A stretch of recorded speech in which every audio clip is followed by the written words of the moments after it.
send your dogs away and to leave the land alone.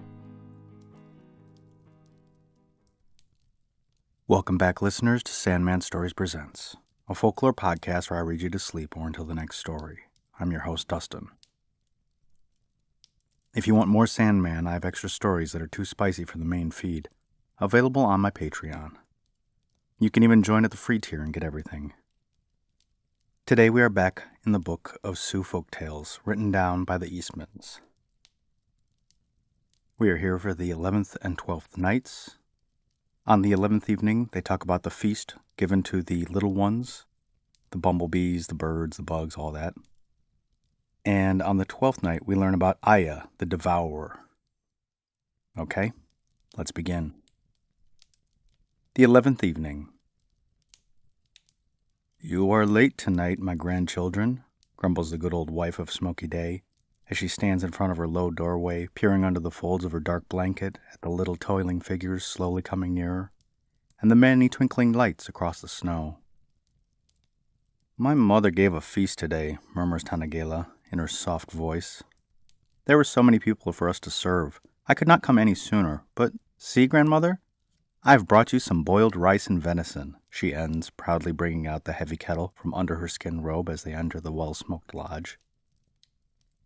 "Ah," exclaims the storyteller, whose old eyes brighten at the sight of the good food. "We are going to feast tonight, it seems. Therefore, I shall tell you of a feast, and what came after. The Festival of the Little People. The big voice of Bumblebee was heard in every nook and corner of the wood, and from end to end of the deep valley, for Unktomi, the generous, was giving a feast, and the bee was his herald, the crier of the day. "Ho, every creeper, every buzzer, all ye little people who fly without feathers, come to the festival today," boomed the bee, almost prepared to exhibit their best skills. The toad, who could neither fly nor run, his brother the bullfrog with his band of musicians, and even the flying squirrel with the rest. Tanagela, the hummingbird, will be the judge of beauty, and the bat will be the judge of your skillful performance in the air. That wise medicine man, the serpent, will also be there. So Unktomi's herald made the cedar-fringed gulches and pine-scented hilltops fairly hum with his call.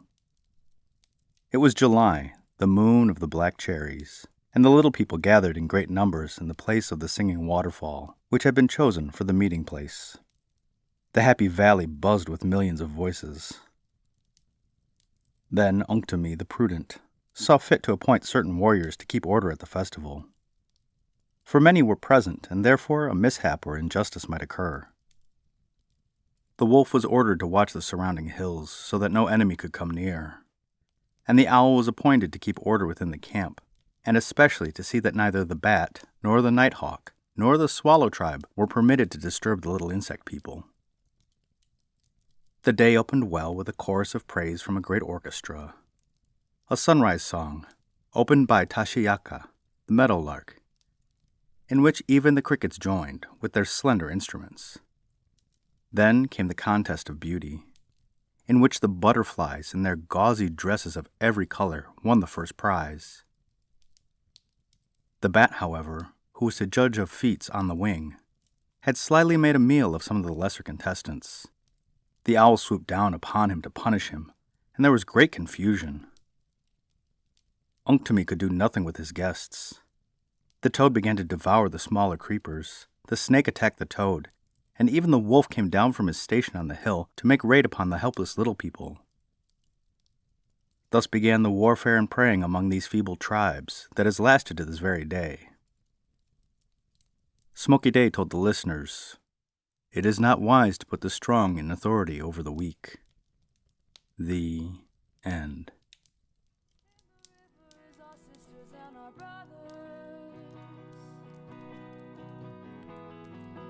We are camping out for each other. We are stronger when we band together, and we're standing up for the water.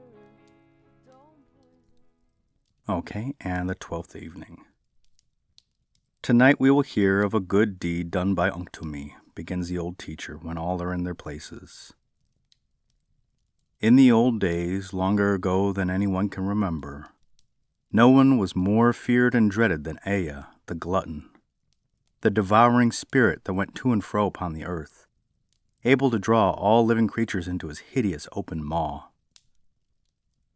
His form was monstrous and terrifying. No one seemed to know what he feared, or how he might be overcome. Whole tribes of people were swallowed up by him, and there was no help. At last came Unctumi, and by his quick wit and genial ways, he got the better of this enemy of our race. Ea is very hard to kill, for he often comes to life again, even after he has been left for dead. Perhaps Ea refers to the terrible hunger, or the sickness that runs like fire from lodge to lodge and sweeps away whole villages. The little ones leaned in to hear this scary tale. Ea, the Devourer. Once upon a time, an old woman who was gathering wood found a lost babe deep in the forest, and bringing him to the camp, gave him to the chief's pretty daughter. The girl, who was very tender-hearted, took the child and cared for him as her own. She fed him often, but he was never satisfied and continually cried for more. When he screamed, his mouth stretched from ear to ear, and far down his red throat she seemed to see a great company of people struggling in confusion. However, she told no one, but patiently tended the strange child, and carried him about everywhere with her. In the dead of night, when all the lodge were asleep, the tender-hearted maiden was aroused by the crying of her babe. As she bent over him, there seemed to come from his wide-open mouth, as if from the depths of the earth, the far-off voices of many people in distress. Then at last she went and awoke the chief, her father, and said to him, "Father, come and listen to the voice of my babe." He listened for a moment and exclaimed in horror, "My child, this is Ea, he who devours all things, even whole villages. What we hear is the crying of the people that he has swallowed. Now he has taken the form of an innocent babe and has come to destroy us. We must sneak away quietly while he sleeps and travel fast and far before morning." In whispers they aroused the sleeping people, and all broke camp without disturbing the child, who once more slept in the chief's tepee, which they left standing. All night they traveled, and when morning came, they had come to a wide and deep river. Here Unctumi, the crafty one, came to meet them, smiling and rubbing his hands. When he had learned what caused the people of the whole village to flee in the night, he kindly offered to help them against their powerful enemy. Even though they were terrified, even then they were unwilling, for they feared that he might play some trick upon them. But Unctumi persisted, and retraced their steps to meet the devourer. He had not gone far before he saw Ea hurrying after the fleeing ones, his ugly mouth gaping widely, and his great unwieldy body supported by a pair of feeble legs that tottered under its weight. "Where are you going, younger brother?"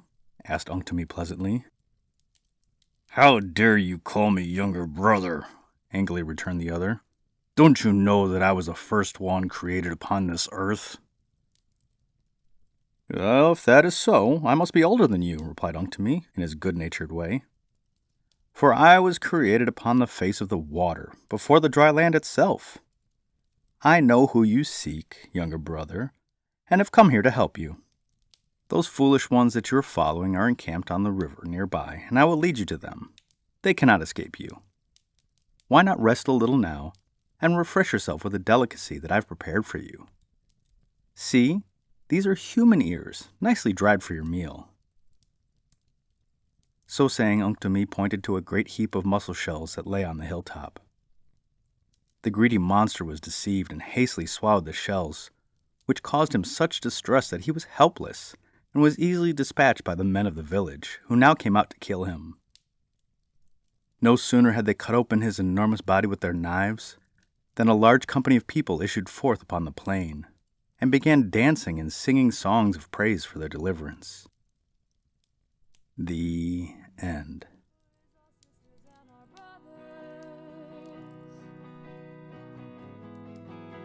We are camping out for each other.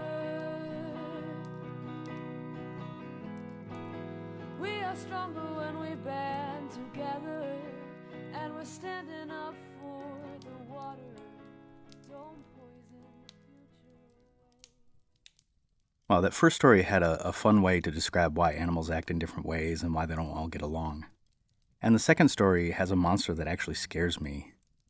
The uncontrollable hunger shown by Aya is also in human nature, and the current money system that we operate on in the States. Greed is not good, no matter how many times Gordon Gekko says it. I love these stories, and I feel so lucky to continue reading them.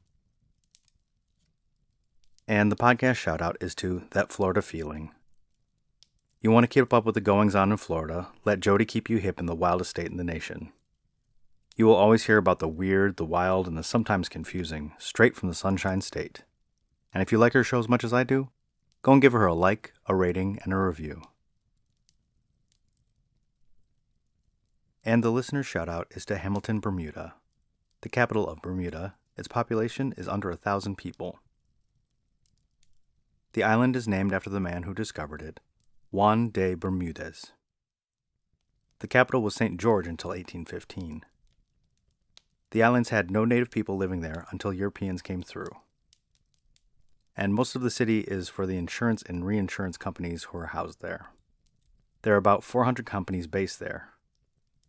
I wonder how long until they have their own Panama Papers. And so to my listener in Hamilton, I say thank you, and good night, and pay your taxes.